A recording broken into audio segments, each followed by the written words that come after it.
mulai dia jalankan itu, bergerak gitu, wujudkan hajat orang lain, wujudkan hajat orang lain. Nawaitunya Allahumma 1,5 miliar. Ini wujudkan hajat itu kira-kira ngeluarkan duit atau ngambil duit? Ngeluarkan duit. Ngeluarkan tenaga atau ngambil tenaga? Ngeluarkan tenaga. Logikanya dia semakin berkurang atau semakin nambah? Semakin berkurang, betul ya? Logikanya begitu. Tapi kalau udah urusan sama Allah, buangan akalmu. Logikamu buangan. Kamu jangan melogika Tuhan. Tuhan kok di logika? Tuhan tuh di luar logika. Kamu jangan melogika Allah. Allah di luar logika. Logika ciptaan Allah Subhanahu wa ta'ala. Bergerak dia dengan iman, mulai wujudkan hajat. Terus apa yang bisa dilakukan? Kerja. Karena muslim harus bekerja. Kerja itu ibadah. Bisanya apa? Oh, saya bisa jual kacang, Beb. Jual kacang. Bisa saya jual pisang, jual pisang. Bisa saya jual keahlian Habib. Apa keahlianmu? Markir, Beb. Ya markir, kan begitu. Bisa saya begini, lakonono yang kamu bisa. Tarol ajaib. Nanti kamu akan menemukan keajaiban yang luar biasa. Paham? Apa? Yang dipaham akhirnya toh.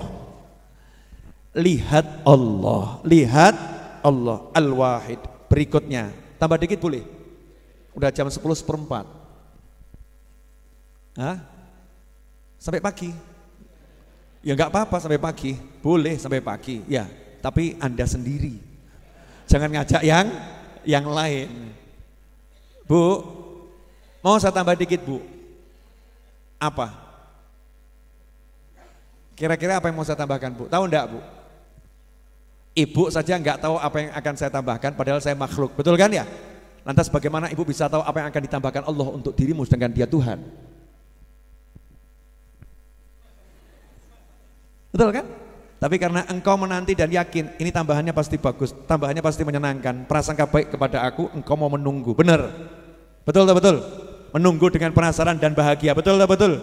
Nah kalau sama aku yang penuh cacat, penuh luka, penuh dosa seperti ini, engkau mau menunggu dan penasaran. Ya penasaran. Kenapa pada Tuhanmu yang maha baik, maha dermawan, maha kuasa, maha hebat, engkau tidak menunggu rezekinya dengan penasaran?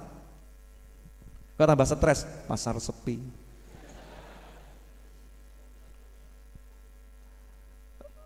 Mudeng maksud saya ya. Oke, lanjutannya. Al-Qahhar. Al-Wahid Al-Qahhar. Cuman adanya Allah, nggak ada selain Allah, dan Allah punya sifat Al-Qahhar yang maha menaklukkan, memaksakan. Dah, jadi kalau udah Allahnya maha menaklukkan, maha memaksakan, ada nggak kira-kira urusannya Allahnya nggak jalan? Nggak ada. Jadi kalau Allah udah bilang kun, fayakun. Jadi kalau Allah bilang pasar sepi, walaupun kamu itu datangkan 1 miliar orang masuk pasar itu nggak ada yang beli, enggak? Ajaib loh. Jadi misal ya ada pameran gratis yang masuk gitu ya, pengunjung dalam satu hari 3.000 orang. Tokomu orang lewat dia taruh, lewat dia taruh. Itu kalau ada counter pengunjung ya, alat hitung pengunjung yang masuk, ditanya sama bosnya, hari ini berapa yang masuk toko kita? Alhamdulillah bos, 2.000 yang masuk. Yang beli nggak ada. Al-Qahhar itu maha kuasanya Allah. Allah bilang toko yang itu jangan dimasuki, jangan beli di situ. Walaupun ribuan orang datang ke situ, nggak akan ada yang beli. Termasuk perempuan cantik pol. Allah bilang kamu nggak nikah kecuali umur 50 tahun. Walaupun 500 laki-laki ngelamar gagal terus. Betul ya, betul ya. Pernah ditolak maksud saya, pernah toh? Ini ditolak, diusir. Masya Allah, kalimatnya lebih sadis, Bu, diusir. Bukan lagi ditolak, tolak halus ya. Diusir itu udah kasar. Pria ganteng pol. Menurut hitung-hitungan, wah ini cepat laku nih ya. Ini laris nih ya. Ternyata Allah bilang kamu sampai umur 70 tahun tidak menikah dan mati tanpa menikah. Tidak akan bisa menikah. Paham maksud saya? Al-Qahhar itu sifatnya Allah Subhanahu wa ta'ala. Lah kalau kamu tahu Allah seperti itu, manfaatnya Gusti Allah. Manfaatnya bagaimana? Ya ngomong, ya Allah, engkau maha pemaksa. Tolong paksa orang-orang ini untuk beli dagangan saya. Selesai. Udah pernah ngomong begitu? Salahmu dewe. Nah itu orang yang merasa punya Tuhan enak, aku punya Tuhan yang maha menaklukkan. Ya udah, bayangkan bumi dalam genggaman. Laris, moro kabeh. Bab Roso itu. Hatinya nyambung ke Allah Subhanahu wa taala, Al-Qahhar. Nah, tapi kalimat Al-Qahhar ini kalau mandek di situ, mukmin yang kuat pedot jantungnya. Kenapa? Ya takut sama Allah. Allah itu penakluk loh. Allah itu pemaksa loh. Menghadapi Allah yang sendiri, nggak ada saingannya dan tidak mungkin ada saingannya, cuman Allah sendiri. Terus Allahnya maha pemaksa. Wah, ngeri. Jadi kalau Allah bilang yang ini masukkan neraka, ya neraka loh ya. Gak hitung-hitungan masalah amal ini, gak iso ini. Yang mukmin yang kuat itu jantungnya kalau tidak di tombol itu bisa pedot. Makanya orang kalau beli jamunya jamu Jawa itu ya ada apa namanya jamu pahit, ada tombolnya, betul ya? Biasanya tombolnya beras kan kencur, yang pahit kemudian dikasih manis. Al-Quran begitu, setiap ayat adzan selalu ada ayat rahmat. Setiap asmaul husna yang di situ sifatnya keras ditutup dengan sifatnya lembut. Termasuk di sini Imam Nawawi mengatakan Al-Karimul Ghaffar. Meskipun Allah Maha Penakluk, tapi Allah itu Maha Dermawan, lomo. Kalau ada raja yang Maha Penakluk tapi lomo, asyik enggak itu? Asyik toh. Jadinya kita tuh segan, enggak takut tapi segan, dan kita akan cinta, kita akan suka minta sama raja yang seperti itu. Al-Ghaffar, dan suka mengampuni. Dikasih tombolnya di sini dua. Al-Karim sama Al-Ghaffar. Nah sekarang kalau kamu punya Tuhan yang maha pemurah, maha penakluk, dan Tuhan itu maha pengampun, apa alasanmu untuk tidak mendekat pada Tuhanmu? Mau bilang apa? Saya banyak dosa. Allah maha pengampun. Ya hidup saya susah. Ya, mau minta sama siapa? Bukan sama Allah. Saya tuh kadang rodo heran nih, akhiran ya, terakhir. Hadirin, tolong dijawab jujur. Pernah enggak dengar kalimat seperti ini? Kenapa kamu enggak ke pengajian? Kenapa kamu enggak sholat? Kenapa? Jawabannya, saya lagi banyak masalah. Pernah enggak dengar orang ngomong seperti itu? Pernah ya? Kenapa kamu ibadahmu lesu? Ya, saya barusan dimarah istri. Istri saya begini-begini, ibadahnya lesu. Pertanyaan saya, lah yang bisa menyelesaikan siapa? Yang bisa ngasih rezeki siapa? Jadi seharusnya kalau dalam tekanan, seharusnya kan semakin mendekat pada Allah Subhanahu wa ta'ala, betul. Semakin banyak dosa, seharusnya semakin kemana? Ya semakin banyak istighfar, semakin banyak maksiat, semakin banyak taat, ngejer Allah lewat taat, ngejer Allah lewat istighfar. Semakin sepi pasarmu, semakin banter bengokmu. Gusti, ya Allah, please, Allahumma. Tapi sama senyum, jangan wajah-wajah nggak jelas. Ya Allah, ya Allah, sepi ya Allah. Malaikat nyawang, alah ngono wae kok. Mbok nyantai itu urusan duit kok. Kalau kamu nggak sholat subuh telat nangis gitu ya. Masalah pasar sepi itu hal ringan, bukan hal berat. Tenang saja. Minta sama Allah Subhanahu wa ta'ala. Apa yang saya ajarkan dan saya sampaikan ini ya tidak akan bisa menjadi sesuatu kalau Anda menggunakan akal. Ini hanya bisa diimani dan diamalkan. Ya, diimani dan diamalkan. Karena ini pelajaran iman, masalah syahadat. Ya, bukan fikih sholat. Ini syahadat, diimani dan diamalkan. Dengarkan berita akhir-akhir ini yang masuk viral di YouTube, di TV, di WhatsApp. Saya baru lihat tadi. Ya, lihat di WhatsApp ada yang ngirimi. Nenek-nenek umur 60 tahun bisa sodakoh 10 juta ya. Sodakoh 10 juta untuk ikut korban sapi, padahal kerjanya pemulung, ngambil botol ya kan, dikumpulkan setahun bisa beli sapi dengan 10 juta, artinya kan gede itu bagiannya, betul ya?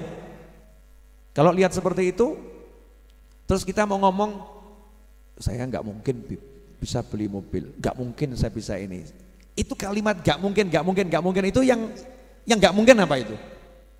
Ya kamunya yang ngomong nggak mungkin, maka jadinya nggak mungkin. Kalau kamu minta sama Allah dan kamu gerak seperti nenek tadi, dia minta sama Allah, dia gerak, dia nggak ngomong saya jualan botol loh, masa bisa sih ikut korban sapi 10 juta, masa bisa? Ya, masa bisa? Kalau mikirnya begitu nggak mungkin.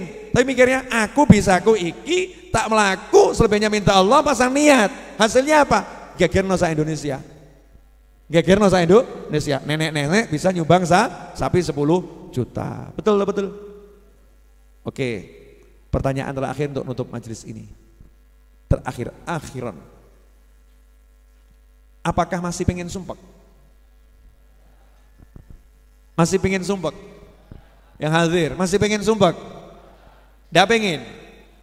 Tahu enggak sebabnya sumpek apa?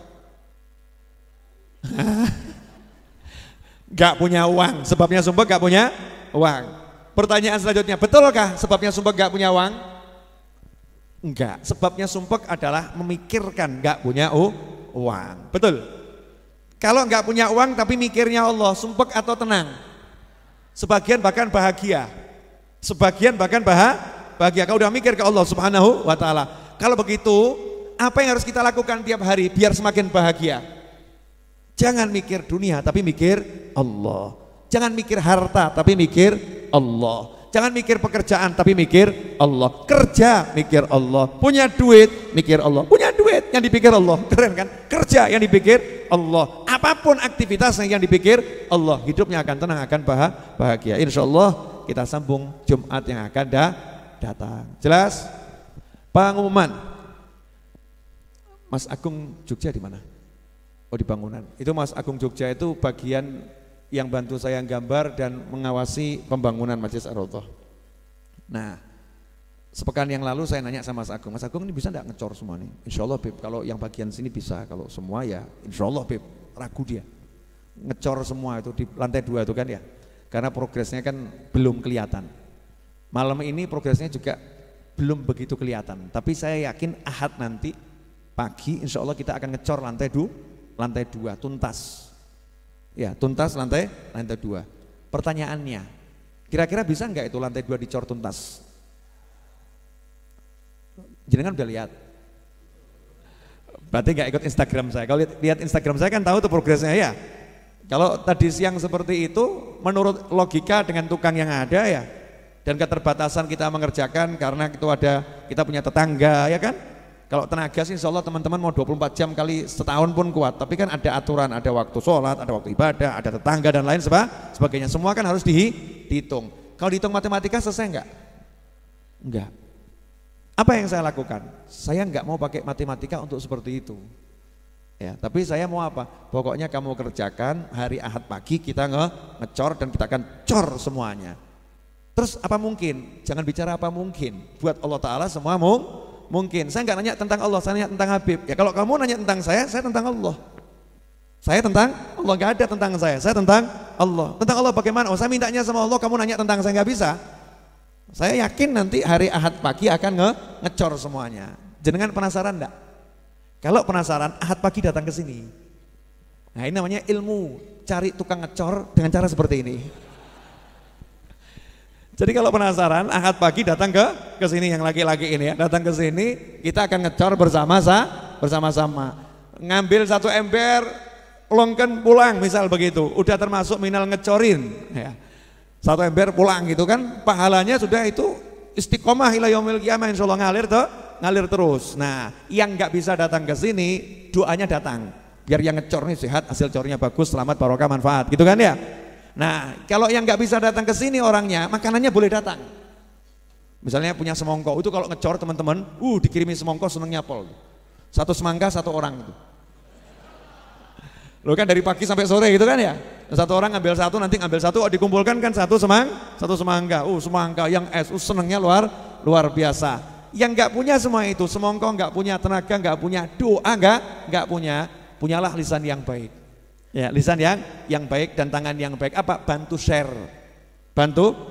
Hari Ahad pagi Ar-Raudhah mengecor loh. Kamu kalau bisa hadir.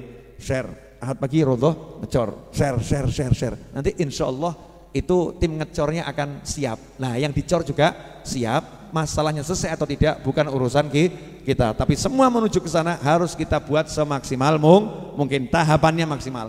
Yang terakhir, akhir bulan 1 miliar minimal. Penasaran enggak? Apa yang akan dilakukan Habib Novel? Langkah-langkah konkret. Masya Allah. 20 hari ke depan. Apa yang Habib Novel lakukan? Yang pertama, insya Allah saya akan selesaikan pembuatan buku terbaru. Ya, yang baru bisa saya tulis 1 alinea. Ya, baru 1 alinea. Insya Allah selesai, kemudian buku baru itu akan saya jual keliling Indonesia. Buat teman-teman di seluruh Indonesia, tunggu kedatangan saya di kota Anda. Ya, tunggu kedatangan saya di kota Anda. Insya Allah saya akan buat bedah buku di seluruh Indonesia yang bisa saya jangkau. Mulai dari misalnya Solo ya di sini kan ya, kemudian nanti di Jogja, di Semarang, di Pekalongan ya, terus sampai arah Jakarta, yang ke sana sampai arah Surabaya, Malang dan seterusnya. Bedah buku, berbayar buku.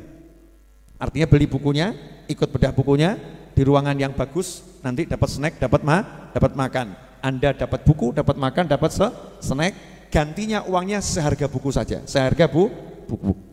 Terus Habib nanti gimana itu kok bisa seperti itu? Bukan urusanmu. Hasilnya akan kita gunakan untuk mengejar 1 miliar hasilnya.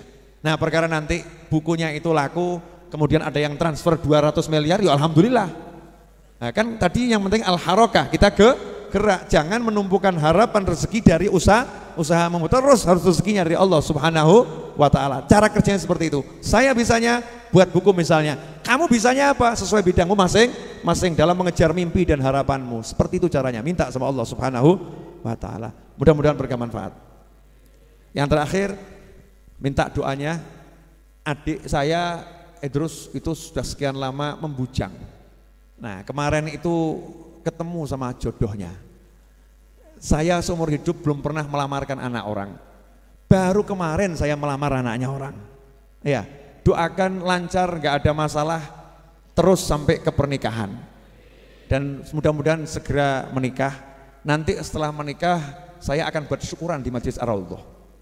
Oh iya, adikku, karena itu wasiat terakhir ayah saya sebelum meninggal. Tolong nikahkan adikmu. Jadi saya senangnya luar biasa. Ya, minta Fatihah yang paling penting buat saya ini, biar progres, ya progres menuju pelaminan lancar, nggak pakai masalah, penuh dengan barokah, rezeki dari segala arah, barokah dunia akhirah, menyenangkan orang tua selama-lamanya, yang mengaminkan juga dapat jodoh, yang bisa menyenangkan dunia akhirat, dengan rezeki yang datang dari segala arah, nggak pakai susah payah.